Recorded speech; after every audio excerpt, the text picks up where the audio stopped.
Human Rights Advocacy by Shara May and Cacho from BSED 2D. We, as a human being, are entitled to protect our rights. But do you know what is your right in this world? Let me tell you about it. All human beings have the right to equality, freedom from discrimination, right to life, liberty, personal security, freedom from slavery, freedom from torture and degrading treatment, right to recognition as a person before the law, right to remedy by competent tribunal, freedom from arbitrary arrest and exile, right to fair public hearing, right to be considered innocent until proven guilty, freedom from interference with privacy, family, home, and correspondence, right to free movement in and out of the country, right to asylum in other countries from persecution, right to a nationality and the freedom to change it, right to marriage and family, right to own property, freedom from belief and religion, freedom of opinion and information, right of peaceful assembly and association, right to participate in government and in free election, right to social security, right to desirable work and to join trade unions, right to rest and leisure, right to adequate living standard, right to education, right to participate in the cultural life of community, right to social order. That articulates this document. Community duties essential to free and full development, freedom from state or personal interference in the above rights. Now that I tell you about your rights, I help you to understand each of it. First is the right to equality. This means that all human beings are born free and equal in dignity and rights. They are endowed with reason and conscience and should act towards one another in a spirit of brotherhood. Second is freedom from discrimination, which means that everyone is entitled to all the rights and freedom regardless of their race, color, sex, language, religion, political or other opinion, national or social origin, property, birth, or other status. Third is the right to life, liberty, and security of person. It means that everyone has the right to life, liberty, and security of person. Fourth, freedom from slavery, because no one shall be held in slavery or servitude. Fifth, freedom from torture and degrading treatment. It means that no one shall be subjected to torture or to cruel, inhuman, or degrading treatment or punishment. Sixth, right to recognition as a person before the law. It means that everyone has the right to recognition everywhere as a person before the law. Next is the right to equality before the law, which means that all are equal before the law and are entitled without any discrimination to equal protection of the law. All are entitled to equal protection against any discrimination in violation of this declaration and against any incitement to such discrimination. Also, the right to remedy by competent tribunal, which means that everyone has the right to an effective remedy by the competent national tribunal for acts violating fundamental rights granted him by the Constitution or by law. Another is the freedom from arbitrary arrest and exile, which means no one shall be subjected to arbitrary arrest, detention, or exile. Likewise, the right to fair public hearing. It means that everyone is entitled in full equality to a fair and public hearing by an independent and impartial tribunal in the determination of his rights and obligations and of any criminal charge against him. In addition, the right to be considered innocent until proven guilty. It means that everyone charged with a penal offense has the right to be presumed innocent until proven guilty, according to law, in a public trial at which he has had all the guarantees necessary for his defense. No one shall be held guilty of any penal offense on account of any act or omission which did not constitute a penal offense under national or international law at the time when it was committed. Nor shall be a heavier penalty be imposed than the one that was applicable at the time the penal offense was committed. Likewise, freedom from interference with privacy, family, home, and correspondence. It means that no one shall be subjected to arbitrary interference with his privacy, family, home, or correspondence, nor to attacks upon his honor and reputation. Everyone has the right to the protection of the law against such interference or attacks. Moreover, right to free movement in and out of the country. That means everyone has the right to freedom of movement and residence within the borders of each state.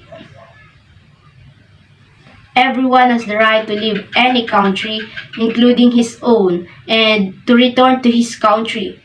And also the right to asylum in other countries from persecution.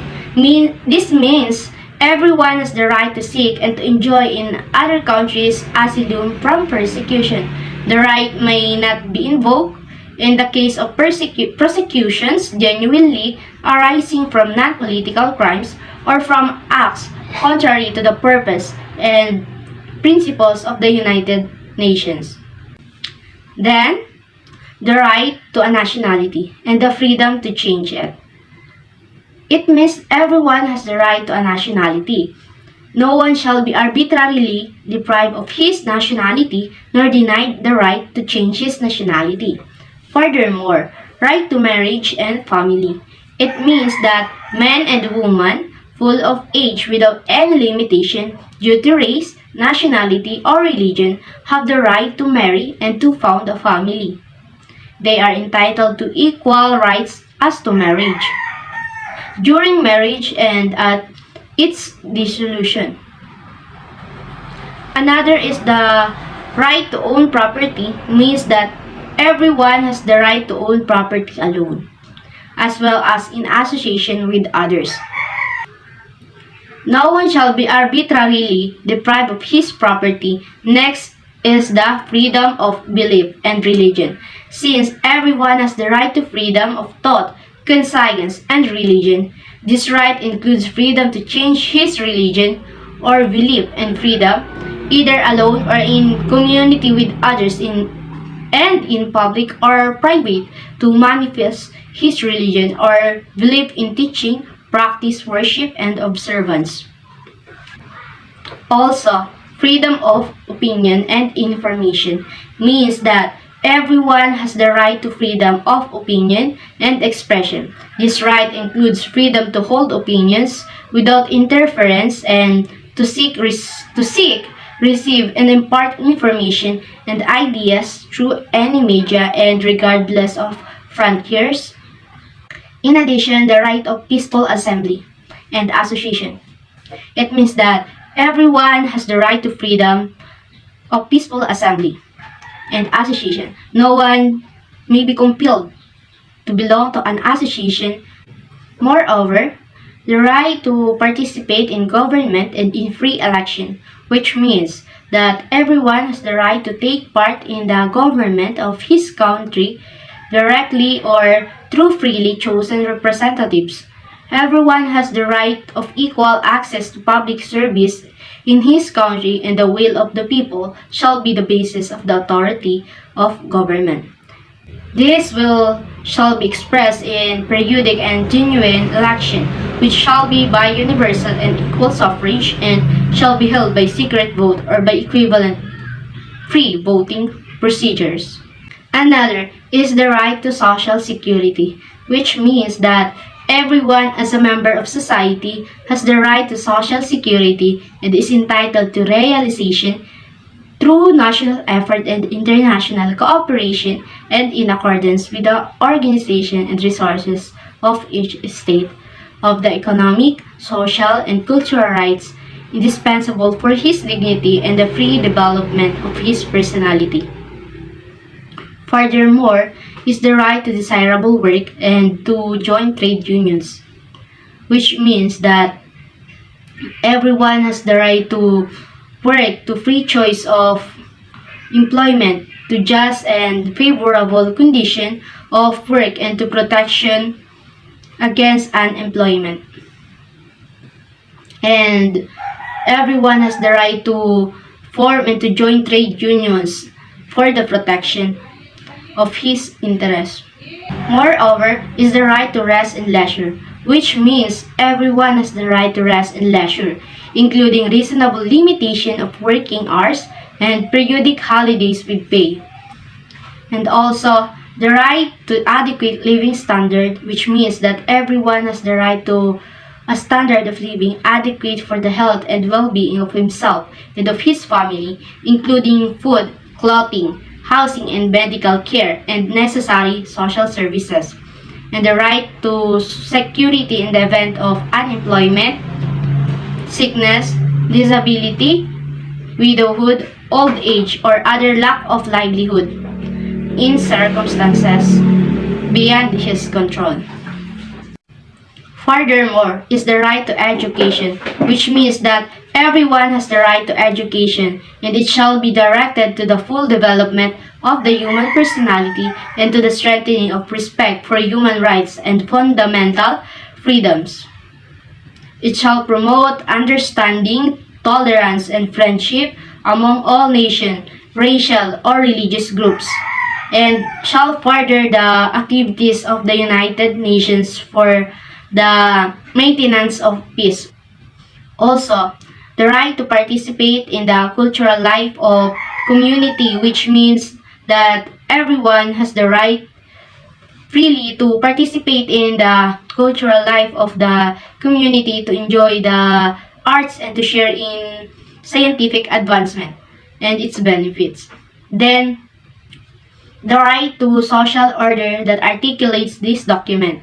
It means that everyone is entitled to a social and international order in which the rights and freedoms set forth in this declaration can fully realize.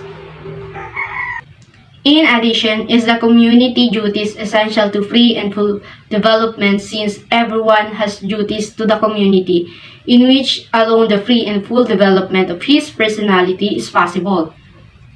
In the exercise of his rights and freedoms, everyone shall be subjected only to such limitation as are determined by law solely for the purpose of securing due recognition and respect for the rights and freedom of others, and of meeting the just requirements of morality, public order, and the general welfare in a democratic society. Lastly, is the freedom from state or personal interference in the above rights. That means nothing in this declaration may be interpreted as implying for any state, group, or person any right to engage in any activity or to perform any aim at the destruction of any of the rights and freedoms set forth herein. All of these are the rights of every individuals, so it's important that they know their responsibilities and duties in using their human rights. They must respect the rights of others because no government, group, or individual person has the right to do anything that violates another rights. So if you know you are being violated or you know someone being violated, help them to fight for their rights. Stop letting anyone experience murder, violence, racism, hunger, unemployment, poverty, abuse, homelessness, and discrimination. Let's help and understand each other so it will be easier for us to promote justice and the well-being of society. Spread knowledge about human rights to empower every individual rights and offer solution for a specific problem. The way we can do is first, speak up for what you care about, since one brave voice is enough to open up a channel for others to share their experiences and support human rights. Second, volunteer or donate to a global organization, since it will help ensuring that kids have safe access to clean water, education, healthcare, and others. Third is, choose fair trade and ethically made gifts, since fair trade and ethical products follow strict guidelines for giving workers and artisans living wages, safe working conditions, dignified employment, and environmental respect to support human rights. Fourth, listen to other stories because the world is full of diverse cultures, traditions, and ways of living that are interesting to learn about. One important way we can empower survivors and people facing injustices is by honoring and respecting their stories. Fifth, stand up against discrimination because discrimination has a way of creeping up in places we never imagined encountering it.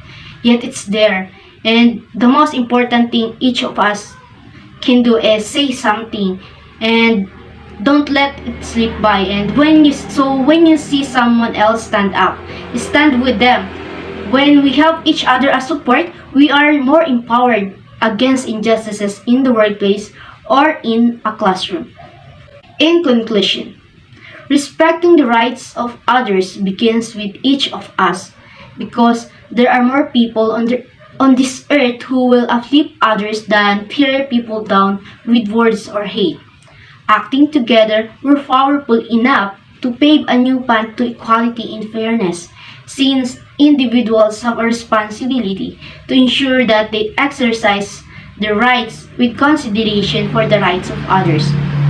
It is an important part of how people interact with others at all levels in society, in the family, in the community, schools, the workplace, in politics, and in international relations. Nevertheless, these human rights are the same for all people everywhere, men and women, young and old, rich and poor, regardless of our background, where we live, what we think, or what we believe. This is what makes human rights universal. Therefore, all of us, whether it's the United Nations, our governments, public authorities, institutions, businesses, or each of us individual, we all have a role to play in understanding, respecting, and defending human rights.